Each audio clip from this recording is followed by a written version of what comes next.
السلام عليكم ورحمة الله وبركاته. أهلا وسهلا بكم حبايبي طلاب وطالبات جريد 4 مادة الساينس الترم التاني. إن شاء الله الترم التاني هنبدأه مع بعض.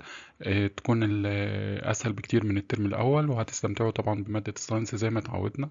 لأن مادة الساينس من أجمل المواد اللي ممكن تقابلوها وهتقابلوها كتير في حياتكم جدا. طيب الترم التاني عموما بيتكلم عن هو اليونت الأولانية بتتكلم عن جزء له علاقة بالكوليجن اللي احنا نهينا بيه الترم الأولاني. بداية من الجزء الثاني بيتكلم عن حاجة اسمها الانرجي اند فيول، اللي هو الطاقة والوقود، وده اللي هنبدأ بيه الترم بتاعنا إن شاء الله. طيب مبدئيا لازم نعرف يعني ايه انرجي ويعني ايه فيول. كلمة انرجي اللي هي الطاقة، وعرفنا من الترم الأول الانرجي it is the ability to do work. وقلنا ان الفيول اللي هو الوقود، يعني الوقود اللي بيمشي بيه العربيات اي وسيله او اي فيكل بتتحرك بتمشي بايه بفيول. طيب بيقول لي during the first term of this year، يعني الترم الأولاني you have learned the meaning of energy. عرفنا معنى الانرجي it is the ability to do work، وعرفنا ال relationship with work and movement، وعرفنا العلاقة ما بين ال work وال movement زي ما خدناه بالظبط في الترم الأول، إن أي جسم عشان يتحرك لازم تعمل عليه work، لو ما عملتش كده مش هيتحرك. طيب in this unit we are going to learn more about energy and flow. في الترم دوت هنتعلم عن الانرجي والفيول. زرار مين اول حاجه هنتكلم عن forms of fuel. forms of fuel يعني اشكال الوقود او اشكال او الصور بتاعته، يعني الوقود ده موجود ازاي او شكله عامل ازاي. that man uses in his daily life، وبيستخدمه الانسان في حياته اليوميه.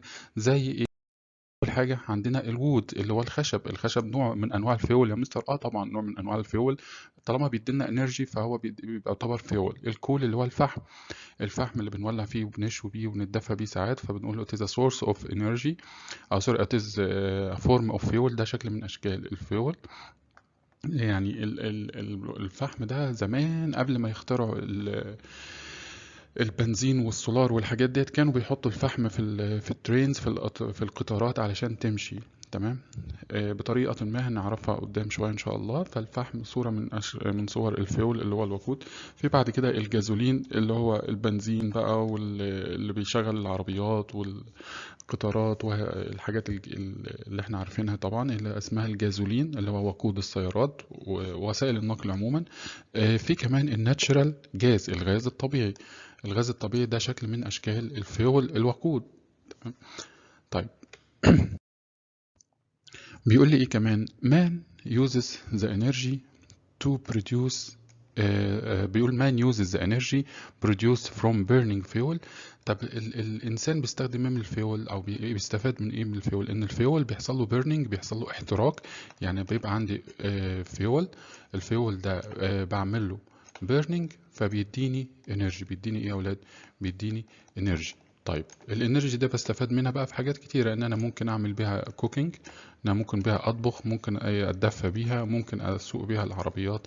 فبقول man uses the energy، المان بيستخدم او الانسان بيستخدم الطاقة اللي ناتجة من احتراق الوقود اللي هو burning fuel in many purposes، في اغراض عديدة such as cooking الطهي، warming التدفئة، والmoving cars وتحريك السيارات.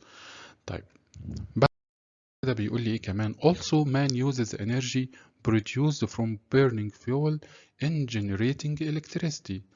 الإنسان بيستخدم الطاقة أو الطاقة الناتجة عن احتراق الوقود في إنتاج الكهرباء. طيب هنعرف كمان شوية ازاي الفيول زي الكول وزي الناتشورال جاز بحرقهم وبحولهم لإلكتريستي. الله، يعني الفيول ده ممكن اطلع منه الكتريستي؟ طبعا ممكن اطلع منه الكتريستي زي ما هنعرف كمان شوية. طب الالكتريستي بستخدمها في لايتنينج، لايتنج لامبس إضاءة اللمبات، واوبريتنج ديفايسز وتشغيل الأجهزة الكهربائية زي التلفزيون والمكوى والحاجات اللي احنا عارفينها في البيت كلها اللي بتشتغل بالكهرباء. طيب بيقول لي what type of energy transformations are required for sunlight to operate the device. فكر معايا كده. انا عندي انا عندي السانلايت. تمام. الصن او الضوء اللي طالع من الشمس ده، ازاي هاخده واخليه يشغل لي جهاز مثلا زي التلفزيون، زي الايه التلفزيون. طيب فكر كده معايا ايه اللي بيحصل للانرجي. اكيد مش هاخد اللايت انرجي اللي جايه من الشمس او مش موصلها على التلفزيون، لا طبعا بتمر الانرجي او بتمر الطاقه اللي طالعه من الشمس او الانرجي اللي جايه من الصن على كذا ستيجز او كذا مرحله علشان توصل للالكتريستي. فبقول ان الانرجي كان فالستيجز دي او المراحل بسميها انرجي تشينج، انرجي ايه تشينج. فبقول ان الانرجي كان بي تشينجد from one form to another. طبعا عرفنا من الترم الاولاني على حسب اللي هو بنسميه conservation of energy او اللو اوف conservation of energy اللي هو قانون بقاء الطاقه، ان الانرجي can not be created neither destroyed but it can change from one form to another. طيب يبقى الانرجي بتتغير من شكل للتاني طبيعي. يعني انا ممكن اخد الصن او سوري اللايت اللي طالع من الصن او اللايت انرجي اللي طالعه من الصن احولها لفورم تانية بالظبط، هو ده اللي بيحصل. فبقول لما يجي يقول لك انت هتبدا بشكل معين او هتبدا بمصدر معين للانرجي وبعد كده هتشغل بيه جهاز في الاخر، اكيد المصدر دوت مش هتاخده از اتز، يعني مش هتاخد الانرجي اللي طالعه منه زي ما هي، اكيد هتعمل لها تشينج. طيب فبقول different devices الاجهزه المختلفه can help us to convert light energy. طب هل يا ترى او هل يا مستر كده اللايت انرجي اللي طالعه من الشمس هتتحول لوحدها او هيحصل لها تشينج لوحدها؟ لا طبعا، بمساعده اجهزه معينه او بمساعده وسائل معينه اللي بتحول لي الايه اللايت انرجي لحد ما تشغل لي الجهاز اللي انا عايزه. فبقول different devices can help us الاجهزه المختلفه بتساعدنا ان احنا نحول اللايت انرجي that comes from the sun اللي بيجيلي من الشمس into different form of energy. الله، يعني في جهاز كده هحطه في النص هيحول لي اللايت انرجي لاي شكل تاني من اشكال الانرجي؟ اه طبعا. فاقول لك now most devices depend on electricity. طيب دلوقتي بيقول لك معظم الاجهزه معتمده على الكهرباء. طيب and to generate electricity عشان تولد كهرباء من الصن we can convert the energy of the sun in different ways. هحول الانرجي بتاعة الصن دي بطرق مختلفة. خلي بالك انا عندي الصن عايز اشغل منها جهاز شغال بالكهرباء. طيب energy in remote controlled cars الطاقة اللي في الايه في العربيات اللي بتتحرك بالريموت. بص معايا كده على الولد الاولاني، الولد الاولاني ده العربيه بتاعته ما فيهاش بطاريات وعربيه بتشتغل مانيوال كده بالايد فبيزقها بايده بتشتغل. انما الولد التاني معاه عربيه ريموت، بنسميه كده ريموت كنترولد كار، عربيه بريموت كنترول. طب عشان العربيه دي تشتغل لازم الريموت يكون فيه بطاريات والعربيه كمان يكون فيها بطاريات. طب دلوقتي احنا هنبدا نتعامل بقى ايه الناس، احنا دلوقتي كبار مش هنقول بطاريات، هنقول ان فيها انرجي، فيها ايه انرجي. بقول لك many toys such as cars, trucks, planes and boats may be operated remotely. بقول لك في حاجات ادوات كتيره او العاب كتيره زي العربيات والشاحنات اللي هي اللعبه يعني والطائرات والقوارب بتشتغل بالايه بالريموت. طيب however all these toys need energy، كلها طبعا عشان تشتغل محتاجه انرجي. طب الانرجي هتحتاجها بايه؟ to move and perform activities عشان تتحرك وتتشقلب بقى وتتنطط زي ما انت بتلعب بيها كده في البيت. like spinning انها تدور حوالين نفسها. in the corners تقعد تخبط في الكورنرز تقعد توقع بيها بقى الكوبايات وماما تزعق لك وتقعد تخبط بيها وترزع. تمام. and moving forward or backward يبقى انت محتاج الانرجي عشان تحرك الكار او التوي بتاعتك عشان ايه تعمل الحاجات بتاعتها او تتنطط وتعمل زي ما انت ايه زي ما انت عارف. How do those toys get energy؟ طب ازاي الالعاب ديت حصلت على الانرجي بتاعتها؟ هتقول لي يا مستر السؤال او الاجابه المنطقيه او الاجابه البديهيه يا مستر ما هي فيها بطاريه. ما هو ده بالظبط، احنا عارفين ان فيها بطاريه، احنا عايزين نتكلم نقول ايه الانرجي اللي جواها او ازاي نتكلم من وجهه نظر الانرجي. احنا ناس كبار دلوقتي وبنتكلم بالساينس. اي نعم هي فيها بطاريه وشغاله بالبطاريه، عايزين نقول بقى ايه شكل الانرجي اللي موجوده جواها. فبقول الباتريز اللي هي البطاريات inside those toys اللي جوه العربيات ديت are resource of chemical energy.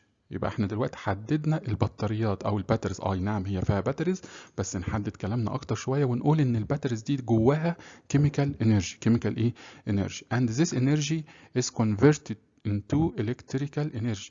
يبقى البطاريات دي فيها ايه كيميكال انرجي. فاكرين الترم الاولاني لما خدنا البوتنشال انرجي عندها نوعين، منها اللي هي البوتنشال كيميكال انرجي اللي ستورد ان ذا باتريز اللي بتخزن في البطاريات. طب انا بحطها في البطاريات. اول ما ابدا احرك العربيه الستورد كيميكال انرجي اللي موجوده في الباتريز هتتحول لالكتريكال انرجي وتخلي العربيه تبدا تتحرك وبالتالي تتحول تحول الانرجي كمان لكاينيتيك انرجي. تمام.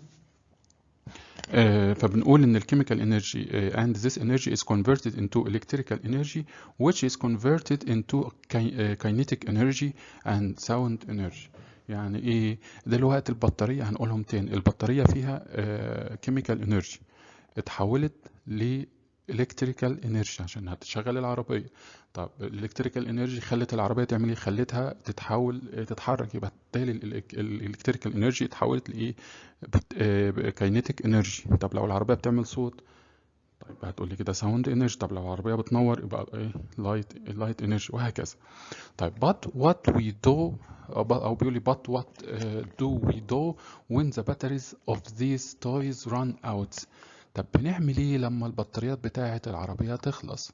هتقول لي يا مستر والله بروح على عمو كده بتاع المكتبة واشتري منه بطاريات، لو هي بطاريات ايه مش بتتشحن. طب لو هي بطاريات بتتشحن بروح ايه احطها على الشاحن وتشحن. فبقول batteries can be recharged by connecting the device to a nearby charger. ممكن اوصلها إيه للتشارجر اللي هو شاحن وتبدأ تشحن. or by replacing the old batteries، او ان انا استبدل الاولد batteries اللي هي البطاريات القديمة with new ones. طيب اهم نقطة في الصفحة ديت او اهم نقطة في الجزء دوت، ان هو العربيات اللي بتشتغل بالريموت بنسميها ريموت كنترولد كارز. بنقول بتستخدم الكيميكال انرجي which is stored in batteries اللي متخزنة في الباتريز to move the car and change it to electrical energy then to kinetic energy and sound energy. طيب when the batteries runs out، لما البطاريات تخلص you can replace the batteries with new one, or you can recharge them again by connecting to the charger. لو انت بقى بتتابع اخبار الفضاء كده ودماغك كده ايه مركزة في الحاجات اللي بتحصل في الفضاء والكواكب والبلانيتس والمريخ ووكالة ناسا والحاجات ديت، فاحنا عندنا حاجة اسمها مارس روفر. طبعا مارس يعني كوكب المريخ. تمام. ففي سفينة كده اسمها مارس روفر اللي هي مكتشفة كوكب المريخ زي ما انت شايف كده. طبعا هو كوكب المريخ محدش من البشر طلع عليه لحد الآن، فهم بيبعتوا روبوتس اللي هي روبوتس يعني إنسان آلي يكتشف الكوكب هناك ويكتشف الدنيا هناك عاملة ازاي، لأن لسه ما فيش بشر سافر هناك. طيب تخيل بقى انت راجل كده شغال في ناسا وربنا فتحها عليك وقالوا لك والله يا باشمهندس عبد الرحمن او يا باشمهندس محمد او يا باشمهندسة مي، عايزينك تصمم لنا سفينة او روبوت يسافر الفضاء ويسافر كوكب المريخ. اول حاجه هتيجي في دماغك ايه؟ ده محتاج طاقه كبيره قوي علشان تكفيه، لان ده هيسافر لوحده محدش هيسافر معاه، احنا هنتحكم فيه من بعد من الارض وهو هيسافر مع نفسه. فبالتالي ده محتاج كميه بطاريات بقى ومحتاج انرجي كتيره جدا متخزنه جواه علشان يقدر يقوم بالوظائف بتاعته. طب دي مشكلة هنحلها ازاي؟ قال لك والله احنا ممكن نستخدم، ما هو هيسافر في الفضاء والفضاء ده فيه ايه؟ فيه شمس. طب ما احنا ممكن نستفاد من الشمس. ده واحد تاني هيفكر بالطريقة دي، احنا ممكن نستفاد من الشمس وناخد السولار انرجي اللي جايه لنا من الشمس وندخلها على سولار بانلز اللي هي الالواح الشمسية، وبالتالي نحول السولار انرجي نحولها لالكتريكال انرجي، وبالتالي نخزن. طب تمام. طب تعال نشوف العلماء فكروا زي ايه. اول حاجة have you ever seen a picture of an exploration rover on Mars؟ دي اللي هي الروفر اللي هي المارس روفر، دي الصورة بتاعتها. This rover shown in picture need energy، هي محتاجة energy to operate it علشان تشتغل أو to be operated so it can explore Mars عشان تستكشف كوكب المريخ. يبقى هي محتاجة energy عشان تستكشف كوكب المريخ. الله، هم العلماء ليه انا عارف ان الاسئله دي كلها بتيجي في دماغك وانت بتذاكر. هم العلماء ليه بيطلعوا كوكب المريخ وعايزين يكتشفوا ليه كوكب المريخ؟ اعتقادا ان في حياه على كوكب المريخ او في كائنات حيه على كوكب المريخ، او ان احنا ممكن نيجي في يوم من الايام نهيئ ظروف معينة أو ظروف تبقى مناسبة إن الإنسان يقدر يعيش على كوكب المريخ. طب ما يخليه مرزوع على الأرض يا مستر ويعيش وخلاص، ما هو كوكب الأرض يا حبيبي بقى فيه جلوبال وورمنج وبقى فيه مشاكل كتير. فالاتجاه السائد دلوقتي إن إحنا ندور على كواكب تانية أو أماكن تانية يكون فيها حياة. فبيقول لك have you thought about how it gets the energy؟ عمرك فكرت إزاي المركبة اللي مسافرة لوحدها في الفضاء ديت هتحصل على الانرجي to be operated؟ فكر كده قبل ما تشوف السلايد الجاية وقول لي ايه اللي انت هتوصل له، نكتب لي انت وصلت لايه. طيب، اول حاجة ما تيجي تفكر في حاجة زي كده، اول مشكلة ان انت هنا على كوكب الارض، انت موجود على كوكب الارض وكوكب المريخ بعيد جدا عنك. طيب، مارس is about 54 مليون كيلومتر from Earth، على بعد 54 مليون كيلومتر من الارض. So a spacecraft، سفينة الفضاء، it will take about 6 months to go that distance. ده أول مشكلة قابلتك، إن المسافة ما بين الإيرث والمارس كبيرة جدا. فالسفينة اللي هتطلع أو السبيس كرافت اللي هتطلع هتاخد 6 شهور، 6 شهور رايح بس، خلي بالك. طيب، فأنت محتاج جهاز يشتغل 6 شهور، وأنت مش هتكون عليه، ده أنت هتكون متحكم فيه بس من الأرض. طيب، in the last few years man has sent many missions to the Mars. في السنوات الأخيرة الإنسان بعت مهمات كتيرة قوي على كوكب المريخ.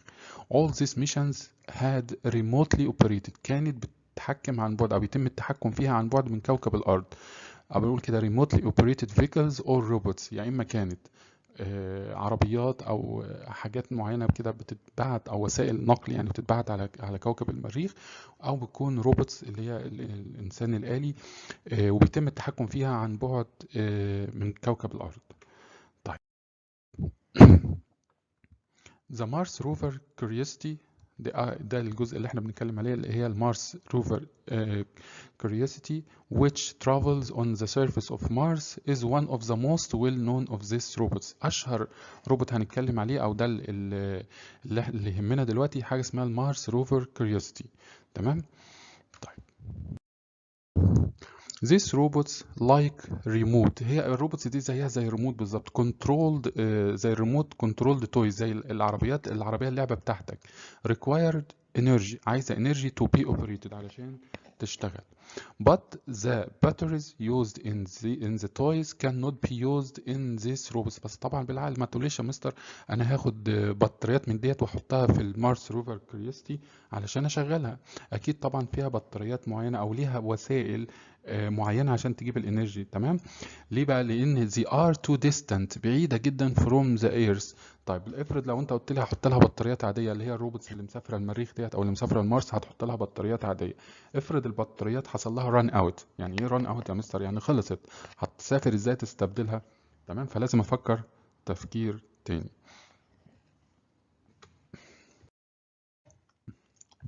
وده اللي هنعرفه ان شاء الله في الحصه الجايه.